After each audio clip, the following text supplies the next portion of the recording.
আরে এম মানে কি কত লাখ টাকা মাসে? এমনি বলতে সে দেনা শোধ করবে, তারপর একটা এখানে সেটেল হওয়ার চিন্তা ভাবনা করবে। ওখানে সেটেল হওয়া চিন্তা ভাবনা, এটা ঠিক আছে। হ্যাঁ, তাহলে দেনা শোধ করতে পারবে? হবে না। হবে। তাহলে আপনি কোন নেগেটিভ কোনটা বলতেছেন? আরে বললাম তো এটা নেচার অফ ওয়ার্ক। তো হবে না বলতেটা কি? কি হবে না? তুমি কি হবে বলছো? তার মানে তুমি ওই কি বলছো এখানে সে টাকা শোধ করতে পারবে না, তুমি এটা বলছো?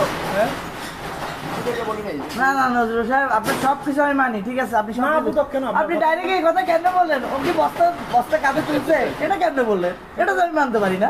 এটা আপনি আসলে একদম মানে কেন বললেন এই ভাইটা? আজকে আমি আপনার বিপক্ষে যেতে আমার বাধ্য। ছেলে তো মাস্টার্স পাস। তোর মাস্টার কি হবে? আমার বউ আমার রুবেল ভাই তো মাস্টার্স পাস, ঠিক আছে তো, সেকেন্ড ডিভিশনে পাস ও করছে, বলছি তো, আমার কিন্তু ও ছেলে- কোনোদিন বলে নাই।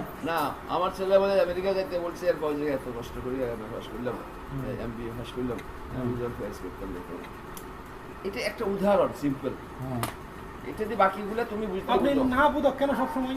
আর বাকি যারা যারা আমেরিকা গেছে, পোল্যান্ডের থেকে পোল্যান্ড উন্নত দেশ না, আমেরিকা উন্নত দেশ। আর কথা কই দিছে রে বাজার। আমেরিকা আরো উন্নত দেশ, সেখানে যারা যারা গেছে, আমেরিকা হ্যাঁ, এখন পর্যন্ত পাওয়া যায় না কেউ। আমেরিকা স্ট্যান্ডার্ড আমেরিকা এখানে সবাই আমেরিকা কানাডা গেছে। এখানে বস্তি থাকে না, লেবার হইলে যে বস্তি থাকে তা নয়। আমেরিকাতে বস্তি নেই।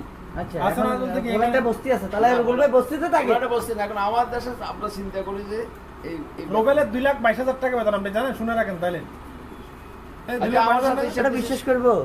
আমার সাথে সেটা বিশ্বাস করছে? এই তো থাকে প্রশান্তির বিশ্বাস বস্তিতে। করেন এর নাই? থাকে তো প্রশান্তির উনি বস্তিতে। বিশ্বাস ও নিজে বলছে তিরা সোরান ওই দোকান থাকতে। সে তখন কারণ দোকানে আপনি কি প্রশান্তির বস্তিতে থাকেন না। কি না? তাহলে না মেন্টালিটি বস্তি। এখানকার স্ট্যান্ডার্ড এরকমই।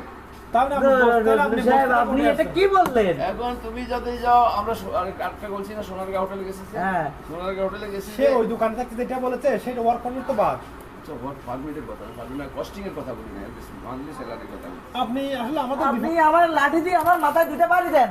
এই যে শোনো না, আমরা সোনারগাঁও কিছু হোটেলে বুঝি গেছি, না। আমরা না না না, হবে না হবে না হবে না, চোখে দেখে না, ও দেখার পারবে জন্য না। না। চোখে যদি দেখতো তাহলে কি অবস্থা তো? গাড়ির ব্যবসা যখন করতাম তখন হ্যাঁ, সোনারগাঁও হোটেলে গেছি। আমরা গাড়ি বেচবো। আপনি ফেলুয়ার, আপনাকে কি দিয়ে কিচ্ছু হবে না। আপনি আমার কাছে হয় নাই তো কিছু।